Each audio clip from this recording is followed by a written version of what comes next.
We'll get started in just 1 second.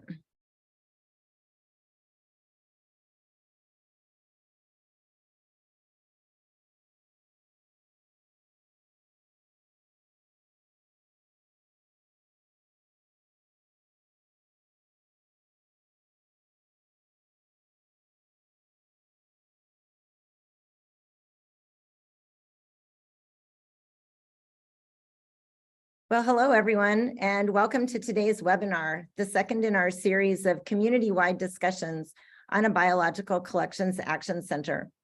It's great to have you all with us. My name is Pam Soltis from IDIG Bio and the Florida Museum of Natural History at the University of Florida, and I'll be moderating today's webinar. I'll be joined shortly by 4 colleagues who will offer their perspectives on an action center to help set the stage for our discussion. Next slide, please. Before we embark on our discussion, though, I'd like to make a few housekeeping and procedural announcements. First of all, this webinar is being recorded. The recording will be available online at the webinar series wiki page after the webinar. Also, you may use the chat feature to interact with panelists and attendees, but please don't use it for asking questions. Instead, please use the Q&A feature on Zoom to type your questions in for the speakers, or alternatively, you can use the raise hand feature on Zoom and we'll call on you to ask your question out loud. Also, we'll be using the discourse platform to capture questions and comments, and more on that a little bit later. And finally, the questions will be addressed after the presentations. Next slide, please. Today's session is the second of 3 webinars on the topic of a Biological Collections Action Center. We'll meet again for our final session next Tuesday, March 21st at 1 o'clock Eastern. Next week, you'll hear some additional voices on what an action center could or perhaps should be. Next.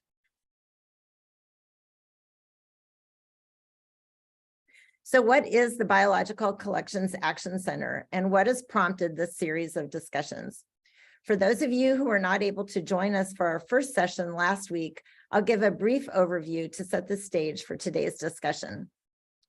The term Action Center for Biological Collections was introduced in 2020 in the U.S. National Academy of Sciences, Engineering, and Medicine, or NASEM, consensus study report entitled Biological Collections: Ensuring Critical Research and Education for the 21st Century.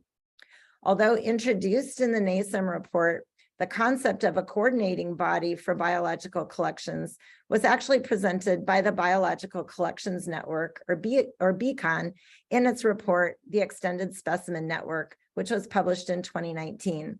So this is a concept that has been building in the community for several years. Next. Our current community dialogue on a Biological Collections Action Center was prompted by passage last summer of the bipartisan U.S. CHIPS and Science Act, which President Biden signed into law on August 9th. Included in this $280 billion package is verbal support for biological collections through an action center. However, funds have not been appropriated for the center, and the nature of the center has not been determined. And let me repeat that. Funds have not been appropriated for the center, and the nature of the center has not been determined. Our ongoing discussions will help collect community input on what such a center might entail. And again, no funds have been appropriated, no description has been written, no plans have been made. Our purpose in these webinars and through subsequent workshops and focus groups is to gather community input. Next slide. So to that end, IDIG Bio has launched a community discussion using the discourse platform. And we invite you to use this platform to share your thoughts and reactions in the coming weeks and even months. And a final note, the U.S. CHIPS and Science Act is aimed at STEM infrastructure and workforce training in the U.S. So some of the discussion will necessarily focus on the U.S. However, we welcome perspectives from the international community as well, particularly as the collections community continues to push new frontiers in international collaboration. Next. So let's return to the NASEM report and what it says about an action center. In this 244-page report, the Action Center is first mentioned on page 15 in the summary and is further developed in Chapter 8 entitled Taking Collaborative Action. And the relevant recommendation is as follows. The National Science Foundation, in collaboration with other institutions that provide funding and other types of support for biological collections, should help establish a permanent National Action Center for Biological Collections to coordinate action and knowledge, resources, and data sharing among the nation's biological collections as they strive to meet the complex and often unpredictable needs of science and society. Such an action center should include a physical space and cyber infrastructure to develop and implement collaborative strategic efforts and further build and nurture communities of practice for research, education, workforce training, evaluation, and business model development, among other community-wide needs. But the community deliberately stopped short of prescribing a more detailed vision for the center, and our webinar series will start to make the vision more concrete and ultimately, we hope, turn it into a reality. Next. Our discussion last week covered a number of topics, and these are summarized to some extent in this word cloud. Today, we'll hear perspectives from 4 of the NASEM committee members, Joe Cook, Scott Edwards, Talia Karim, and Shirley Pomponi. We will keep our comments very general and will avoid considering specific details.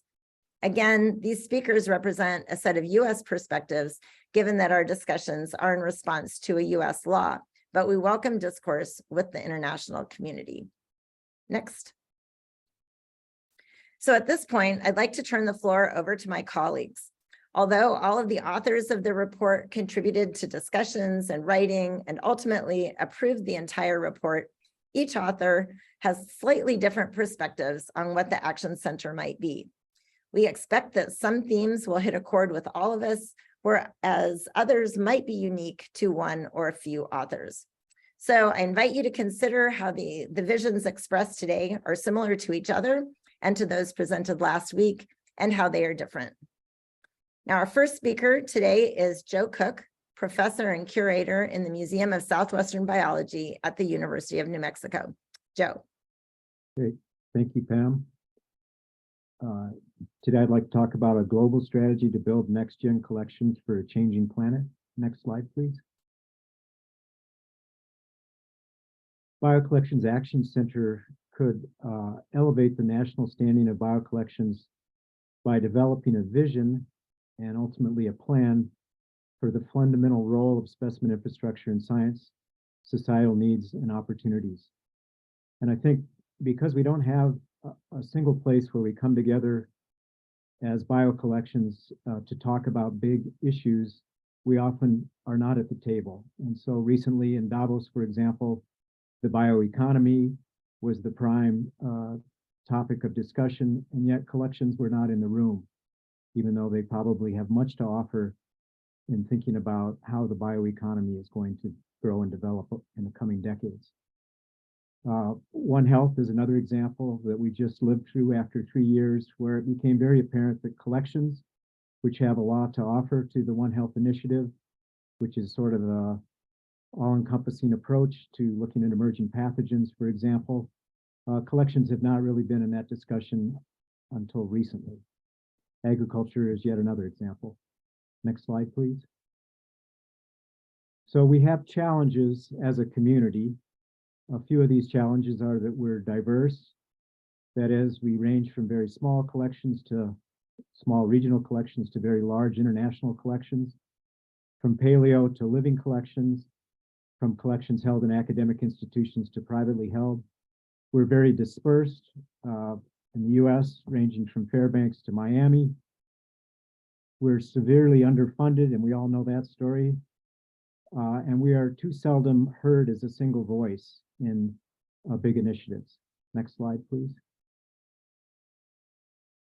So I think that an action center could catalyze collections' role in societal needs. These are big questions that society is grappling with right now: climate change, habitat conversion, increased pollutants, PFASs, for example, food security, introduction of exotics, loss of biotic diversity, a huge challenge, and emerging pathogens. All of these are questions of change, and I think most of the people on this webinar would agree that biocollections can establish historical baselines and can be crucial to documenting change, how conditions are changing today from conditions in the past, sort of the idea of historic baselines. But in fact, for all of these questions, we did not build our collections to address these issues. And so thinking over the next 30 years about how we might build collections might improve their utility in helping us to fit into these big societal questions. Next one, please. So a lot has been said about the extended specimen recently in the last few years, and that is the idea that a single specimen has a unique position in terms of integrating across many different disciplines, because a single sample can be used for many different kinds of studies, from stable isotope chemistry to 3D CT scans to genomics. We'll hear more about that in a minute, to a variety of different kinds of studies that, if they're all conducted on the same specimen, naturally integrate across all of those different disciplines. What I would like to suggest is that our community has not spent a lot of time thinking about how we can build better specimen collections to really extend the specimen. And that is this idea of holistic field collections, which can lead to extended specimens. And I use examples from mammalogy, which is what my background is, but in this case, a single mammal specimen holds a community of other organisms that, if we collect these holistically, we preserve all of the different ecto and endoparasites, for example, and then multiple tissue types, that we can really supercharge the extended specimen concept. Next slide, please. So in thinking about next generation collections, what will we leave scientists 30 years from now? We need to think about and have community discussions about how to sample strategically. And these discussions should be international, not just national. They should consider time, space, what to sample, what diversity to sample, and whether we sample it holistically or not. We need to think about connecting human health to biodiversity, because these are the big ones right now: loss of biodiversity and emerging pathogens. We also need to think about building infrastructure in the global south, and I think our action center should have an international component to it right from the start. We need to be thinking about how, as a global community, we can build human capacity in terms of curatorial staff, data scientists, educators, and so forth, how we can build buildings, new buildings and cases and nitrogen freezers, how we can build informatics resources, and how we can actually engage and help shape Nagoya so that there's actual benefit sharing with the global south. We also need to think about engaging and benefiting local communities where a lot of our research takes place, which have often been left out of the equation. Next slide, please.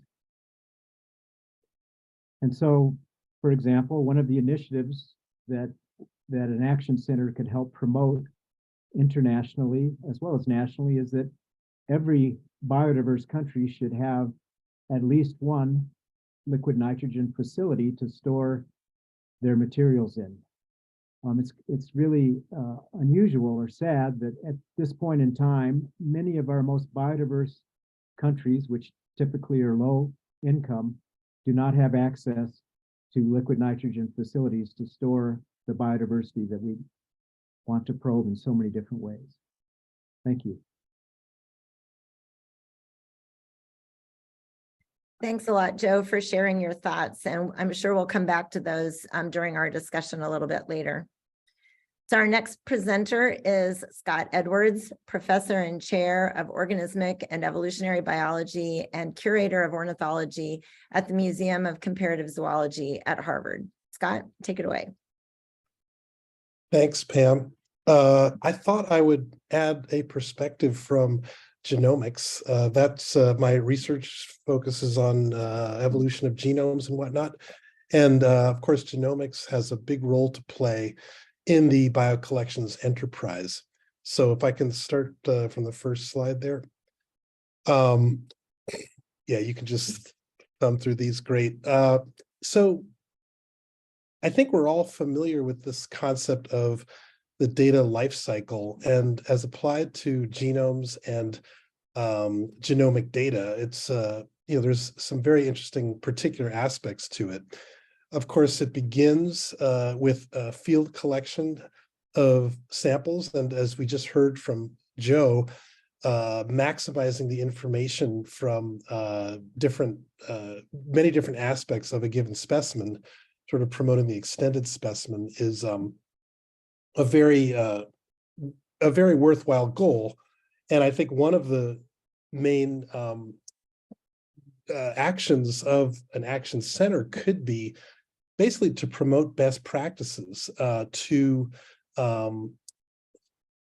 work with various collections-based societies to try to promote the best practices in the field. And this, of course, is something that iDigBio has been doing over the last several years.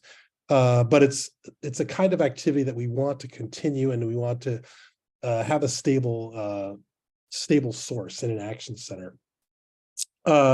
Once we've collected specimens, then of course we're maybe generating lots of genomic data. Of course, there's lots of phenotypic data, high throughput phenotypic data, which is being generated these days.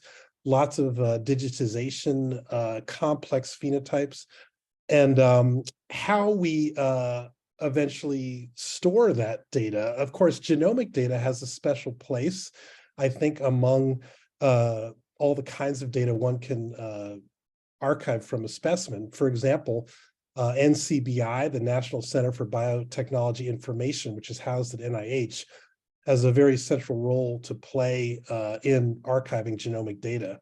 It would be great to have a similar stable archive for phenotypic data.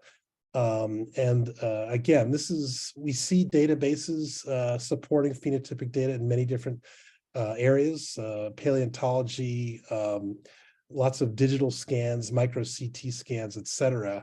And yet the long-term stability of these archives is unclear. And so I think an action center could support the long-term stability of databases, not only for genomics, but for phenotypic data as well.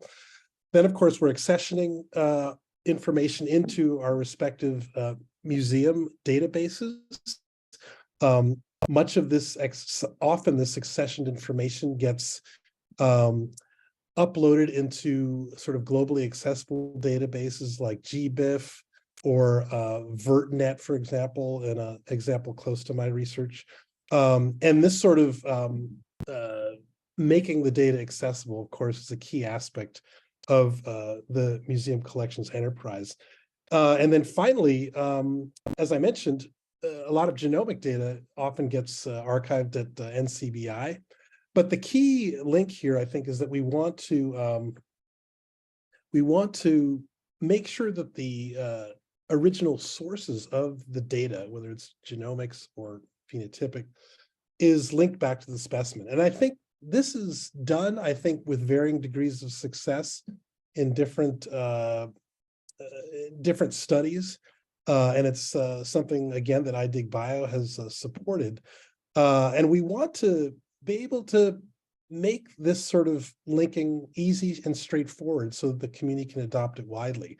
And so these sorts of practices and protocols could be something that the Action Center is focused on. Next slide, thanks. So I think often of the many sort of pressing societal needs that an action center could support. We've heard a lot about climate change. We've heard a lot about biosecurity. We've heard a lot about pandemics. And these, of course, are very essential aspects of biocollections. I'd also like to, give a plug for good old curiosity-driven research, and how can an action center support all the amazing things that we've learned from biocollections. And I think one area that is burgeoning, I think, is the linking of genomic variation and phenotypic variation. And this, of course, is the sort of research activity that biocollections can really support robustly, and which could be sort of a flagship goal of an action center. I think that, showcasing examples of cases where we have high resolution phenotypic data for a clade, and high resolution genomic data, and showcasing examples where using phylogenies, for example, we can actually look at how the genomic variation and the phenotypic variation are co-varying across species. This to me is it's a very exciting aspect of the biology of the future, and I think it's something that an action center could really support well. Every step of this research protocol has various kinds of quality standards. And I think it's, again, an activity that iDigBio has promoted over the last several years, but which we need to have continued. It's a type of activity that could be a major focus of an action center to set the standards for various aspects of digitization, various aspects of genomic archiving, and to ensure that we can seamlessly move between these different levels of biology. That's really, really important. There's also a need, I think, for some sort of coordination of what sort of species and what sort of locations do we want to archive. I think it's fair to say that most museums over the 20th century have largely been driven by research agendas, as opposed to even earlier in the 19th century, when many museums, like the museum I work in at the Museum of Comparative Zoology at Harvard, often wanted to develop sort of comprehensive global collections of a given group, such as birds or mammals. But now collections are really more driven by research, single research programs. I think there's actually a middle ground where we seek to collect perhaps common widespread species that through extended specimens will give us snapshots, multi-dimensional snapshots of how the globe is changing. Many folks, including Joe Cook, who just spoke, have documented how the rate at which we are accessioning specimens in, say, mammal or bird collections has been declining. We are not sampling the environment and specimens as well as we have been in the past and as consistently. And so making sure those that our collections are continued and robust and perhaps coordinated among collections, I think is a really important goal. Next slide. And then, so just to reiterate a few main points, I think there's a huge opportunity for robustly linking genomic and phenotypic data, but we need standards and we need protocols agreed upon by the community. We need best practices. From the genomics perspective, for example, it's very clear that the way in which we are archiving tissue and blood samples is going to be different depending on the downstream technologies. And as biotechnologies, sequencing methods change quickly, the museum community needs to adapt to those changes. And so that's the sort of community mobilization that an action center could help promote. And then finally, I think obviously there's a huge need for a diverse workforce in genomics as well as other aspects of the museum enterprise. So I think an action center could play a big role in sort of bringing the best and brightest in the US and beyond to the service of museums. And this is something that came out, I think, well in the NAS report. So I'll leave it at that. Thank you very much. Thanks a lot, Scott. I really appreciate your comments there. And again, I'm sure we'll come back to some of those topics a little bit later. So our next presenter is Talia Karim from the University of Colorado Natural History Museum. Talia. Hi, thanks, Pam. So I'm going to give you the paleontologist perspective on what the Action Center could look like. Next slide, please. So I come from the collections side. I manage the invertebrate paleontology collections here at CU Boulder. And one of the things that I think the Action Center could be really pivotal for is sustaining ongoing community activities. So I'm just going to give you an example of one here from the world of paleontology. The Paleo Data Working Group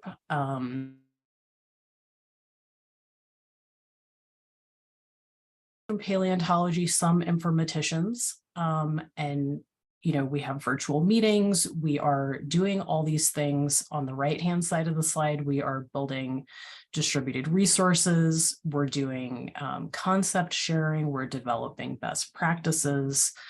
We're doing a lot of professional development and training through this group and through a virtual platform. And so a lot of these things are kind of pieces of things that Joe and Scott touched upon is needing a platform to share. And I think the Community Action Center could help support communities like this, but then also more broadly across the collections community. So some of you might be involved or know of a lot of the groups within Spinach. So Spinach has a best practices committee or working group, and a lot of those things are shared through Spinach, but then other individual societies also have these best practices kind of things. So like Scott was talking about for genomics, and maybe there's some best practices for living collections. And so Community Action Center could help bring all of these individual communities of practice together and help make sort of a one-stop shop for distributing resources, sharing concepts, and doing the professional development training, which is really important, especially moving forward where things are changing very quickly. There's a lot of new technologies and new things that we need to know as collections managers. And there often aren't opportunities to get that training. So I think that's something that a Community Action Center could be really helpful for. Next slide, please. All right, the other sort of two things I want to touch on is I've talked about communities of practice, and then I want to talk about breaking down silos between communities of practice. So one thing that I've seen a lot are silos between the research collections and education communities. And I think we tend to get very stuck in our own lanes. We're collections managers, or we're researchers, or we're educators, but we all really heavily rely on each other. And I think we are all stronger when we talk to each other and communicate with each other. And so I think one thing that the Action Center could really do is bring these three groups together to talk more, to communicate more, to collaborate more. And so that's something I'm really excited about the potential for. We see this especially in, well, I'll just give you some paleo examples, I guess. I've been working with Paleo Society recently on some collections community type things, and there's a desire from the research community to connect more with collections and vice versa. And I think also in terms of education and outreach, paleontology is such a sort of engaging way to bring people into the sciences. It's just very natural. Everybody loves dinosaurs. And what can we be doing in terms of research and collections to engage more with the education community to communicate our science and the importance of what we're doing in collections? So I think there's a ton of opportunity there, and the Action Center could coordinate a lot of those activities. The other thing I think that can be done in terms of breaking down silos are between the biological and the geological sciences. So we really need to think about the deep time approach and the deep time perspective when thinking about some of the questions and the types of questions that Joe and Scott were talking about. So we have a lot of data in paleo collections and a lot of data in the geosciences about what Earth was like in the past, what climate was like, what life was like, what ecology was like. And we need to talk with the neontological community about how we put those two together to develop transformational research questions. And understanding climate in the past is really critical for understanding our growing current climate crisis. So I think that's another place that the Action Center could really help coordinate, is between those two communities. We've been doing a lot in conjunction in terms of digitization in the past 10 years. So the ADBC program has put a lot into digitizing paleo collections in conjunction with bio collections, but I don't know that we have become quite as integrated and coordinated as we could be. And then lastly, I just want to touch on some community needs that some of the speakers last week talked about. And I think these are kind of recurrent themes throughout a lot of these presentations. So one, I still think there is a huge need for community supported cyber infrastructure. If that could be anywhere from locally having support to host a database of your collection, to help with publishing your data, to community supported global data portals. So there's a lot of cyber infrastructure need that the Action Center could help coordinate or could help host. Andy mentioned orphan collections last week. This is something that Paleo Society has been talking about for a long time too. So I think this is another tie between the biological and geological sciences community that needs to be addressed. There are a lot of collections sitting in people's offices that need to get into managed repositories. So how do we facilitate that? And then we've talked a lot about professional development and training. That could be coordinated through the Action Center. And then one thing we haven't really talked about are metrics for success, and how the Action Center could help either collect metrics or coordinate collecting metrics. Maybe putting together some kind of annual national report on collection successes in the US. I don't know, exactly what that would look like, but what are our metrics for success across the collections community in terms of research, collections, and education? And I think that's something that the Action Center could also help coordinate. And I think with that, I will stop. Thanks a lot, Talia. Those were really great points as well. And you brought up some concepts and some ideas that we haven't really touched on yet in either of the webinars. So thanks very much. So our final presenter is Shirley Pomponi, who is a research professor at Harbor Branch Oceanographic Institute at Florida Atlantic University. And I'll note also that Shirley co-chaired the NASEM committee and was instrumental in helping us pull off that report. So Shirley, off to you. Thank you, Pam. Good afternoon, everyone. And I just want you to take a close look at this slide and look at the left-hand side of the slide. And what do you see? It's what we all think about when we think about biological collections. Next slide, please.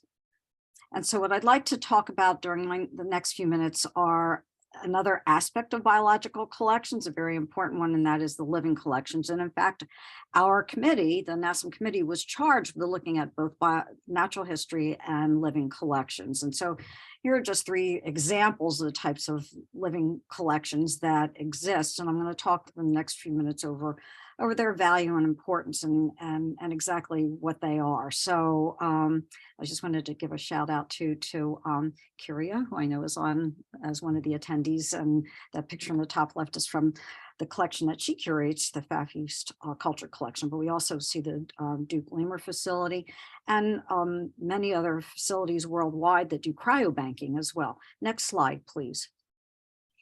So living collections are comprised of research and model organisms that have been grown or are grown and maintained in genetic stock centers, in germplasm repositories, and in living biodiversity collections. So up in the upper right, you see a picture of the frog Xenopus, which is really a key model organism that's used in biological research. So this frog has the ability to regenerate tissues and organs and limbs. And so it makes it a really important model for regenerative medicine research. So there is actually a national Xenopus resource facility that's located at the Marine Biological Laboratory in Woods Hole, Massachusetts.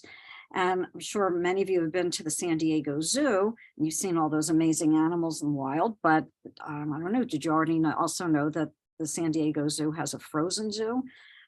They've created and maintained a cryobank of more than 10,000 cryopreserved living cell cultures and germplasm from about 1,000 taxa that are mostly terrestrial, but it's a resource that's used for cryopreserving and developing cell lines from a very broad range of species. What cryobanking does, and Joe alluded to this a little bit in his presentation as well, in terms of having liquid nitrogen facilities for tissue repositories, but cryobanking actually enables us to preserve living tissues and cells. And these become frozen and living records of what exists or existed at the time of collection.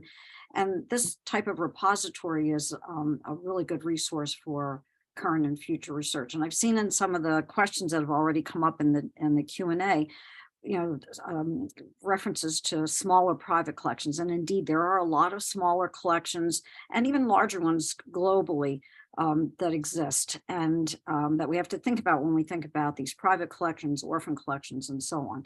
Next slide, please.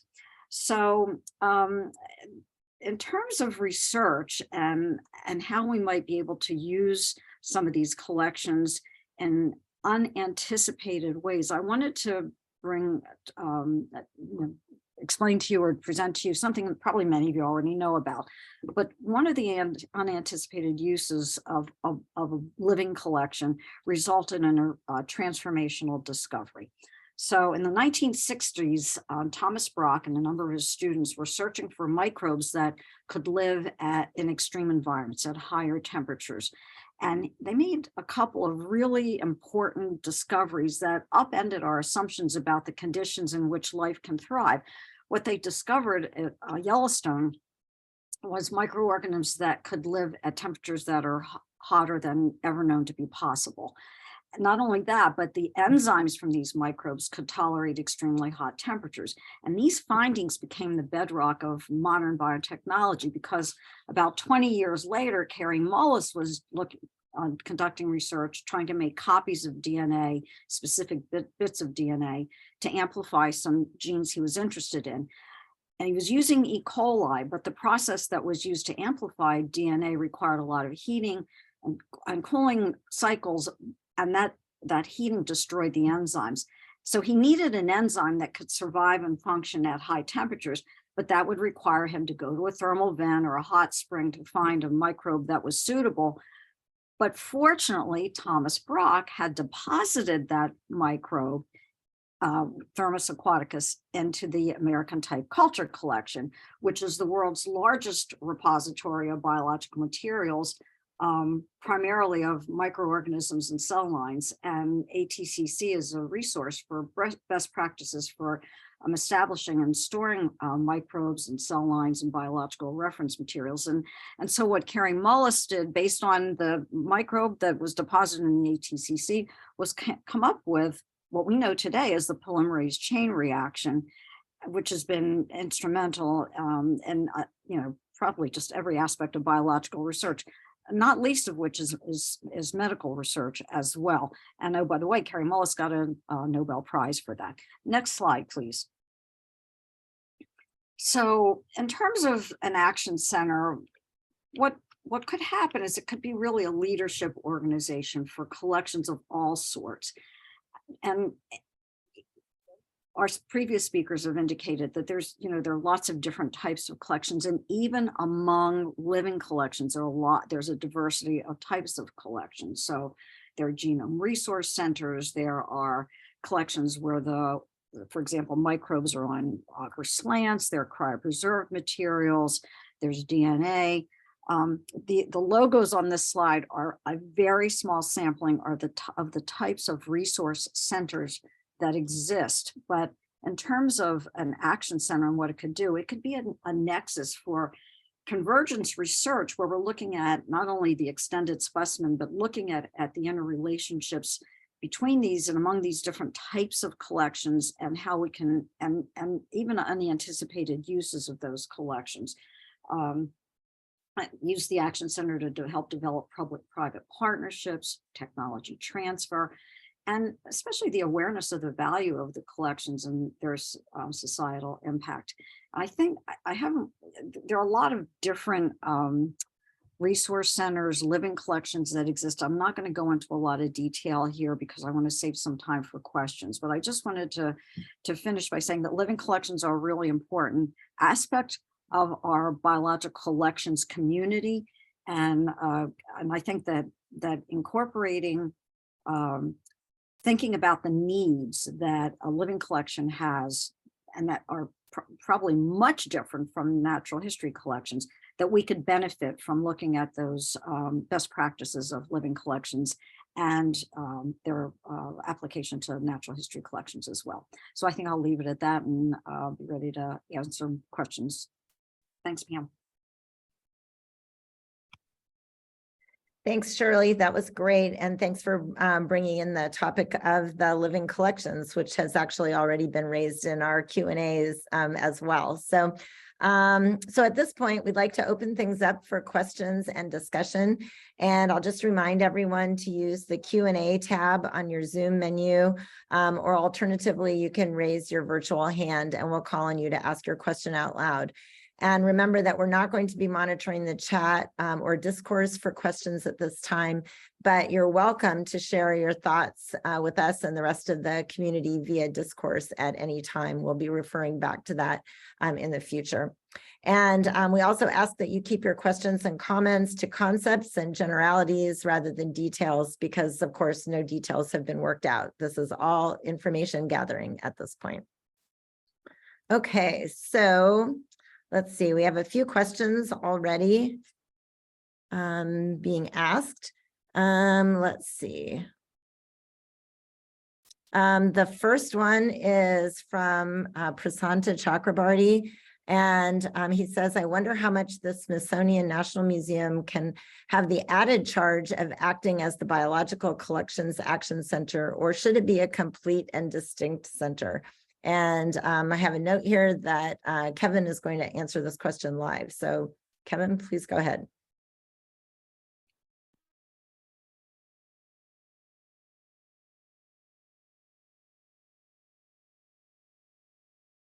Remember to unmute, Kevin. I'm not sure which Kevin you're talking about, but I wasn't going to answer it online. Okay, sorry, I had a note that you were. I don't know, maybe maybe. I'm happy to comment. Okay, all right. I don't know.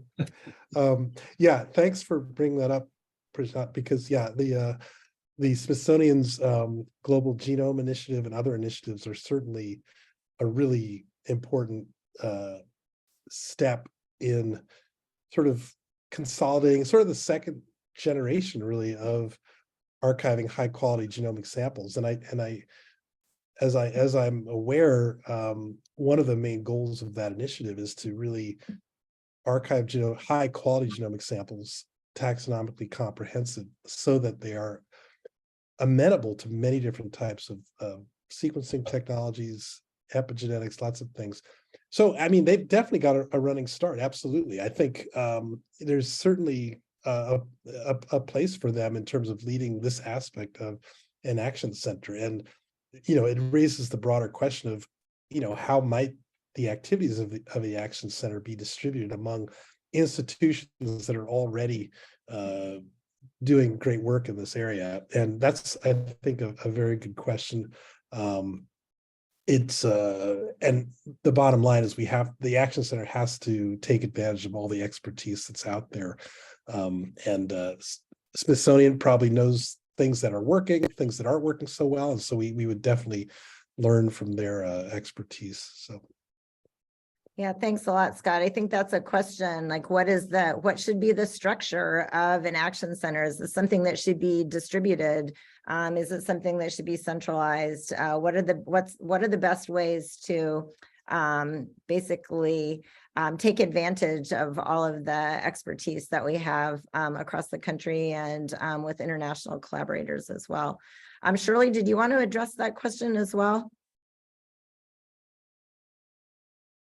No, that's okay. I think we can go on because we have several other questions as well. Scott. Okay.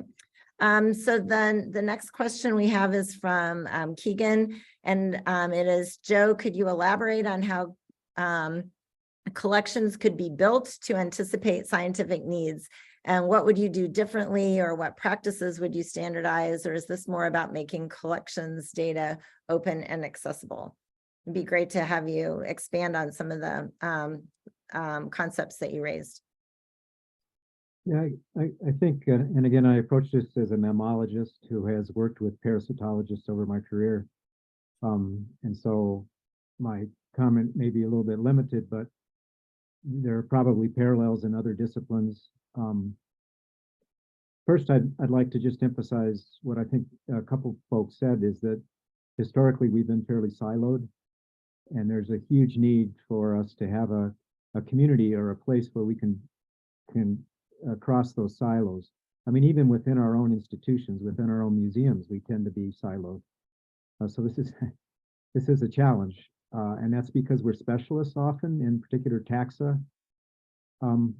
With regard to building collections, I don't think we've ever had that discussion, and I think the time is right, because we've now digitized a good portion of our collection, so we can actually say, what do we have? What have we actually covered? What is possible? But honestly, we didn't build these collections to deal with questions of planetary change.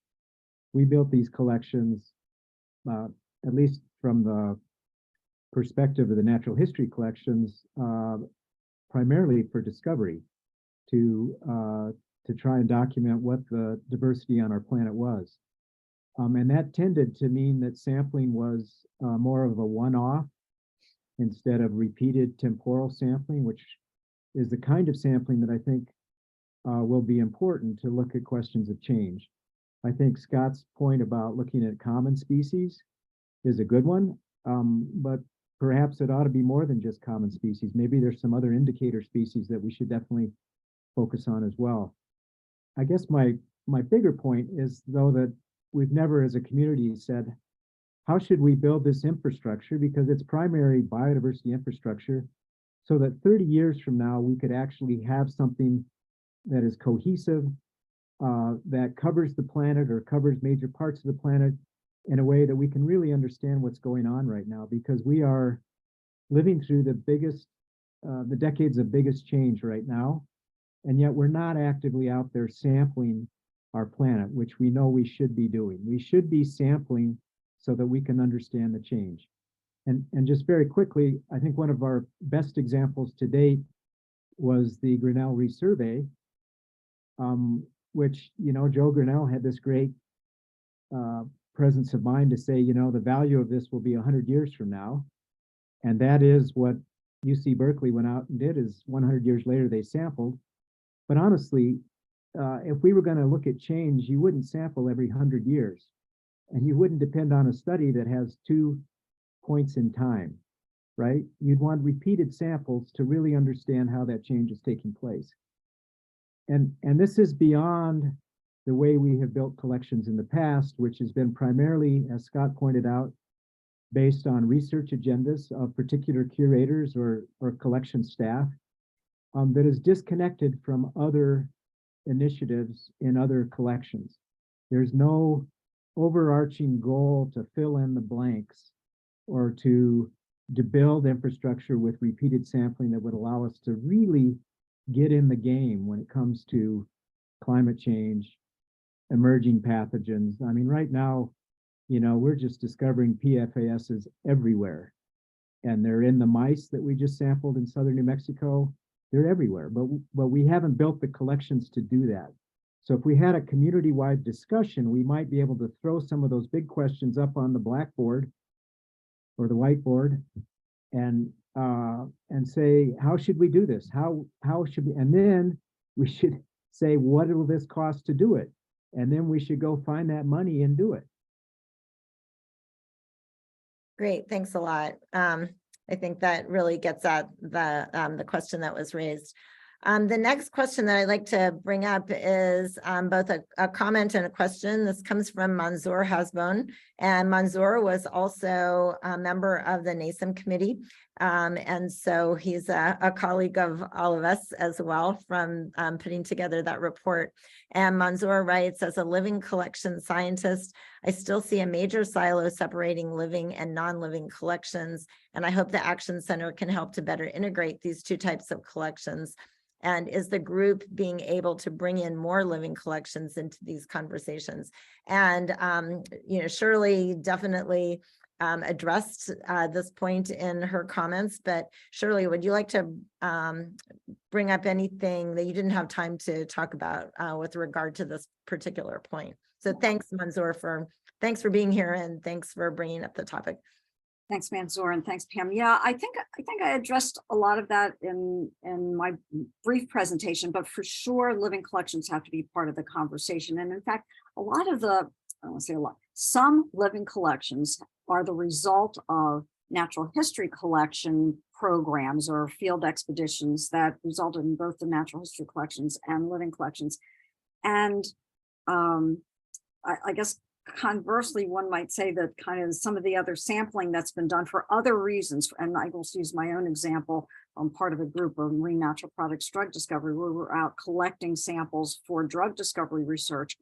And then as part of that, develop taxonomic vouchers. And we've got a collection of 30,000 vouchers, the data for which are now on iDigBio. So, and we've got a web-based database that can be searched as well. So, and an offshoot of that is a cryobank of living material that we've got cryopreserved from some of these collections as well. So they're all interrelated. And I just wanted to also touch briefly on one point from the previous question, and that is do we have any ideas about how we could expand the collections? And Joe alluded to this in his presentation about tissue banks and how we should have, there should be some kind of liquid nitrogen facilities in many countries to handle this.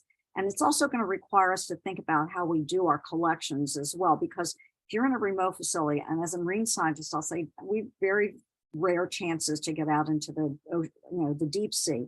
And if samples are being collected, what do we need to do to make sure that the chief scientist on those expeditions or in the field expeditions has the interest in doing that, the willingness to do it, and the equipment to do it? Because let's face it, we're not going to carry liquid nitrogen jugs all the time with us in the field. So anyway, those are a couple of points to think about and that deserve more discussion.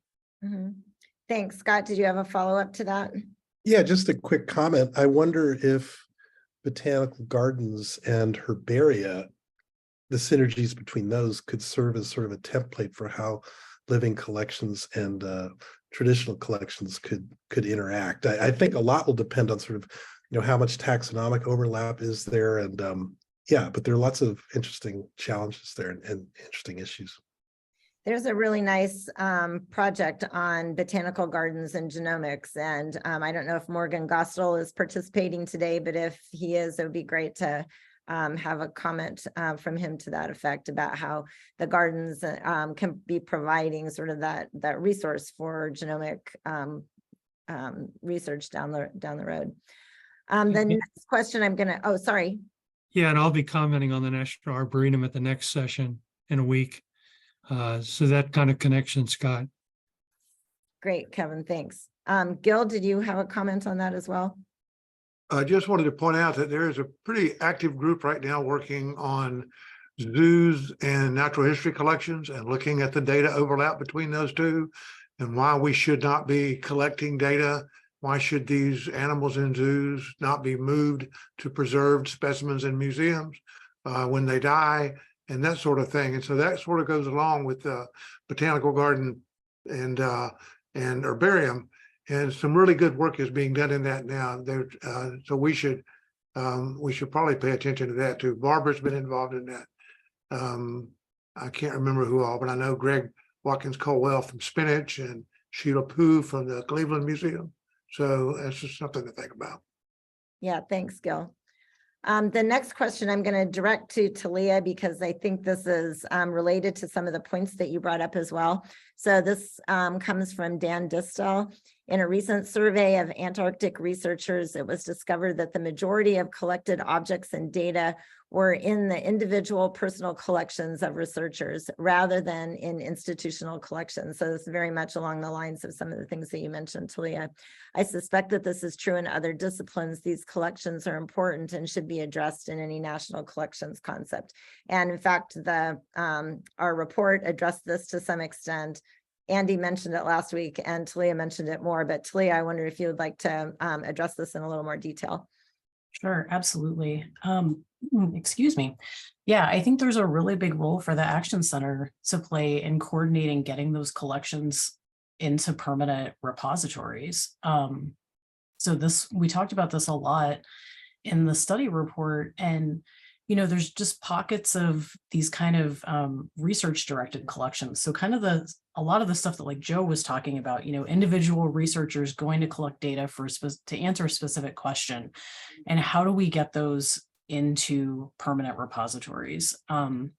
So I have had this silly idea for a long time, kind of like a match.com for collections and repositories. And so how do we, make that a reality? Like, I know there are some informaticians out there who could make an app and we could make this happen. Like, this has come up again in Paleo Society and our collections community a lot. A lot of people just have collections in their offices or teaching collections or things they amassed over their research careers. And, right now it just happens. It's like serendipity how things end up in a permanent repository. And we need to come up with some framework to formalize that and make it not just by happenstance. So there's a huge opportunity there.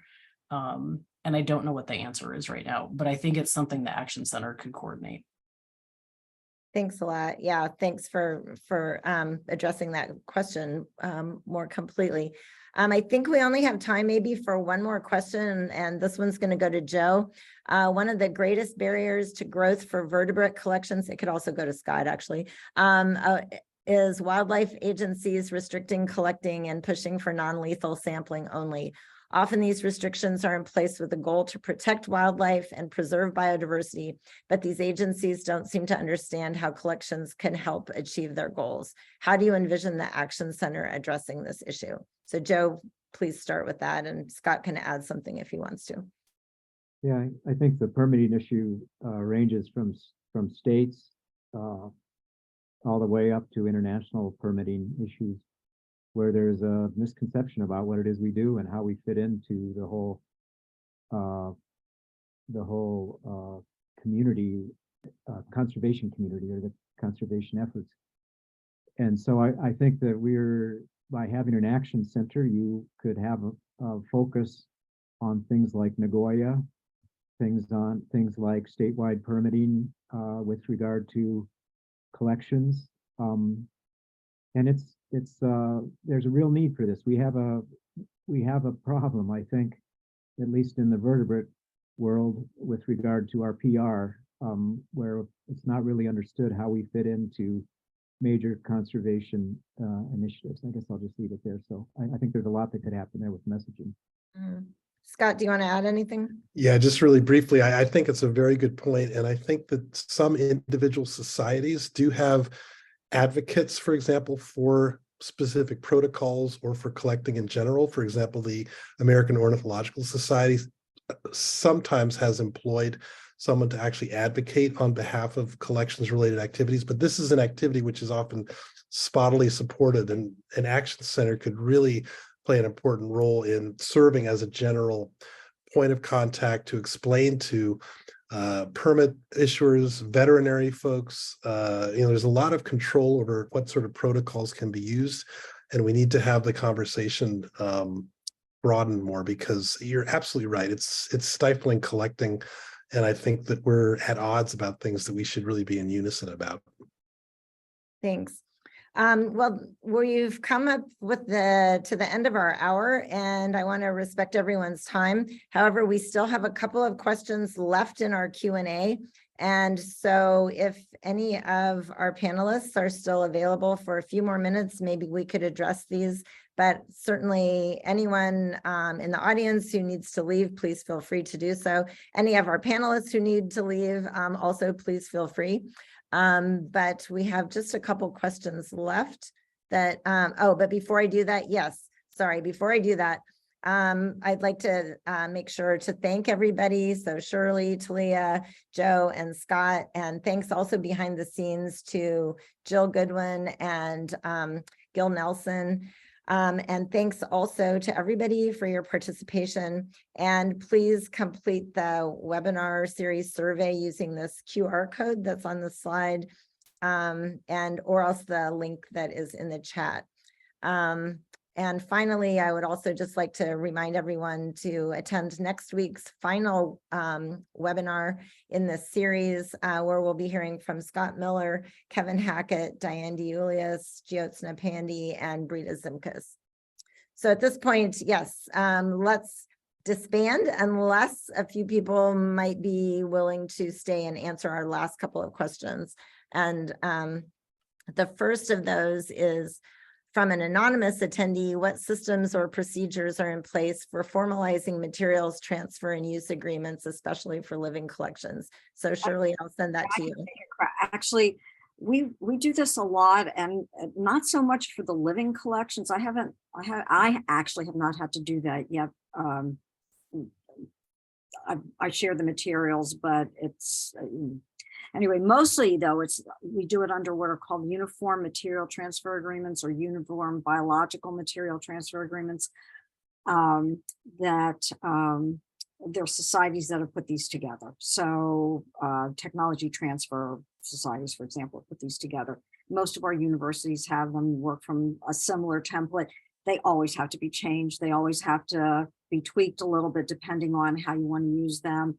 And, you know, underlying all of these, again, is Nagoya, making sure you have that you are allowed to transfer these specimens, that the person who's using them is only going to use them for the intended purpose, that they're not going to give them to anyone else.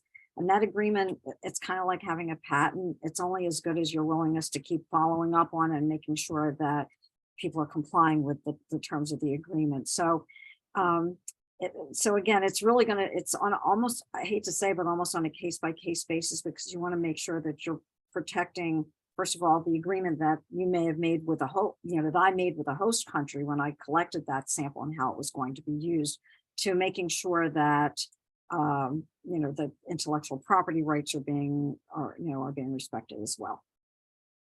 Thanks. I will just maybe ask Talia if she might want to follow up a little bit on this, because permitting with paleo specimens and public lands and things can also be very complex. And whereas it doesn't, have some of the same downstream implications, there's still some challenges there. I was wondering if you might want to comment on that as well.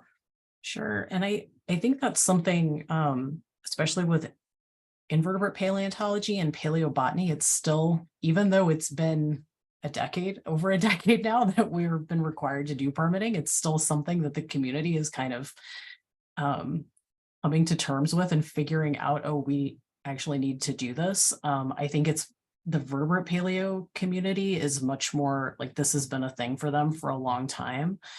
And I think it just takes a lot of community education. And again, I think this whole issue of legal issues related to collections, I think is something that an action center could help with so much.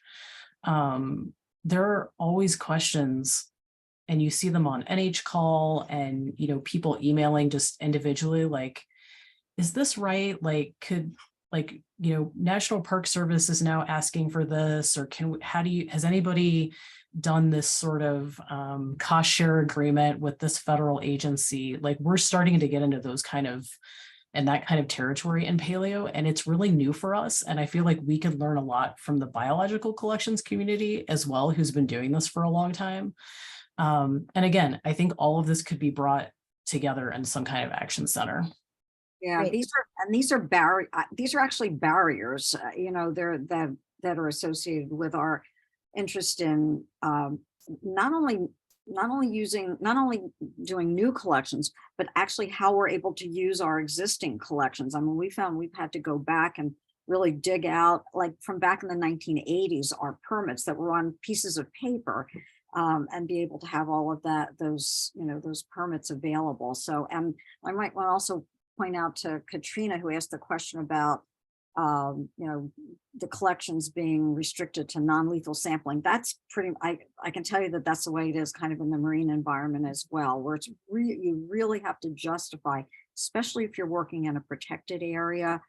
Why you need to collect that sample, how many you need to collect, how they're going to be used. So these regulatory, this whole layer of regulations, it can really be a daunting, barrier to how we want to use and grow our collection. So, and I think bringing in the regulators to talk about this is one way to kind of make sure that we're all on the same page as well.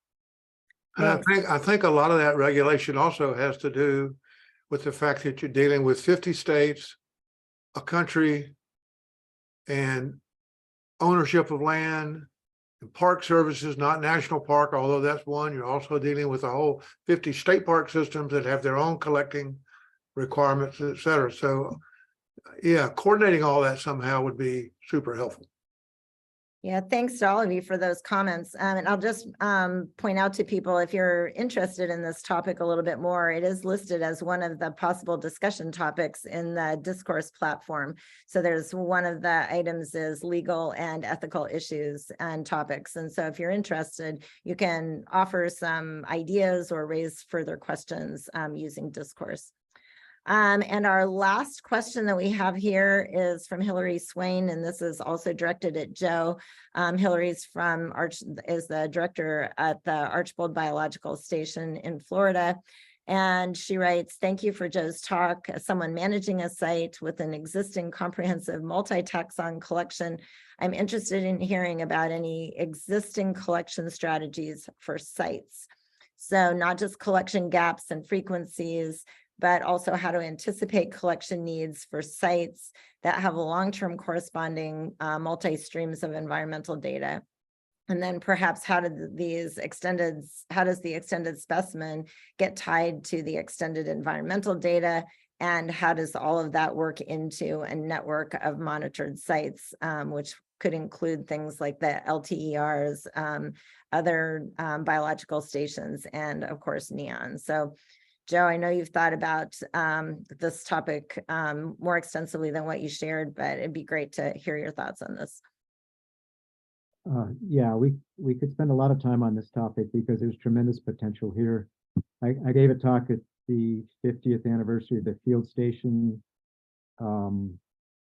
Association. I'm not sure exactly what the society is called, but there's a group, and field stations have tremendous potential with regard to these questions of change. If we can, figure out a way to give them the resources so that they can actually archive this material, or that they can work with existing collections to make sure that their material is put into collections. With regard to the issue of data and the extended specimen, I would say look carefully at the data management programs that are out there and pick one that allows you to keep track of all your data. There are some really good ones, and there are some that maybe are not as well developed. You definitely want to move out of Microsoft Access and into something that will be available on the web so that your data get used and people can access it. But a lot of potential here. It would be great to have an action center, so you could actually have a topic like this that brought the field stations together, those folks that are in the field that are monitoring diversity across time and across space, and could add a lot to this. Yeah, thanks for bringing that up, Hillary, and thanks for your response, Joe. I think at this point we should probably wrap things up, unless anybody has a final comment that they'd like to make. Pam, I don't have there was one more question that's already been answered, and I thought it might be one that you might want to address. I answered it just by typing, but your Poland talked about living collections and digital collections that exist in parallel, and it's a biodiversity informatics person, sees digital data as living dynamic objects in which curation and management are still in various stages of development. So how do you imagine physical collections coexist with their digital counterparts? And so one of the things that I typed in my response was, in fact, that's extremely important. But a lot of times the data in our databases is being collected by aggregators. So how do we make that connection so that when we update our database, it's updated in the aggregators as well? Yeah, that's yeah, lots of good questions in there. Lots of also a big topic for that could be for a lot of discussion. I think some of the comments that were made earlier that that Gil made with regard to the to zoos and natural history collections, as well as the botanical gardens with herbaria and genomics, all of those I think provide us with some opportunities to link these different resources. But I know from Yurit's perspective, he's probably interested in those biological interactions and not just how the data are connected to each other. And so having these other sorts of resources where we can link our pieces of data together, whether those pieces of data, ideally, I guess each one needs to have unique identifiers so that we can put all of these pieces together. And if you had an identifier associated with let's say a physical specimen, then that physical specimen could get linked up with all of the other pieces of data, basic, which is under the concept underlying the holistic or digital extended specimen, but we're not there yet. And how do we get there? And so this certainly seems like something that could be addressed through the Action Center as well. And of course, this is not a US centric problem. This is a global problem. And this is where we need to be collaborating with our international counterparts as well. So any other final questions or comments that anybody would like to make? Okay, well, I'd just like to thank Shirley, Talia, Joe, and Scott. Thanks again for taking your time to share your thoughts with everyone today. Thanks to the audience for your questions, and we'll look forward to another discussion next week. So thanks a lot. Bye-bye.